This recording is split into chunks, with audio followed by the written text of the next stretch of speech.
বৈষ্ণব নিন্দা দাঁড়িয়ে দাঁড়িয়ে শুনে মজা পাবো, তাহলে কিন্তু অধঃপতনের রাস্তা, নরকের রাস্তা বেশ সুন্দরভাবে খোলা আছে।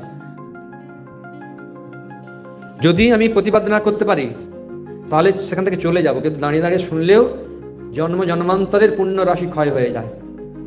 পিতৃগণ সহ নরকে গতি হয়। শুধু নিজে যাব না, পিতৃগণ সহ তাদেরকেও নিয়ে যাব নরকে। স্কন্দ পুরাণের কথা। এই জন্যে নিন্দা করতে নেই, শুনতে নেই। এসব অনেকে বুঝতে পারে না। কে বলছে? আরে মহাদেব, এই সমস্ত জবনদের কথা, যারা বিধর্মী তাদের কথা বলছে। যে তার স্ত্রীকে রক্ষা করতে পারলো না, সে কিসের ঈশ্বর? কিরকম সে অন্যকে কি করে রক্ষা করবে?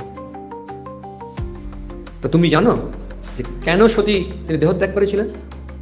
এর মর্মটা কি, শিক্ষাটা কি দিয়েছেন? না, বৈষ্ণব নিন্দা শ্রবণ করা উচিত নয়। যার থেকে শরীর লাভ করেছে সেই শরীর ত্যাগ করা উচিত। দক্ষ শিবের নিন্দা করেছিল, প্রতিবাদ করেছিল সতী দেবী, এবং বলেছিল যে শিব মনে হচ্ছে কল্যাণ, আর তুমি তাকে বলছো অকল্যাণ। হ্যাঁ, তুমি যদি শিব নাম উচ্চারণ করো তোমার কল্যাণ হবে, তাই তুমি শিবের নিন্দা করেছো। তোমার সঙ্গে সমস্ত সম্পর্ক আমি এক্ষুনি পরিত্যাগ করছি। এই বলে দক্ষের কন্যা তো সতী, তো শরীরটা ত্যাগ করে দিলেন।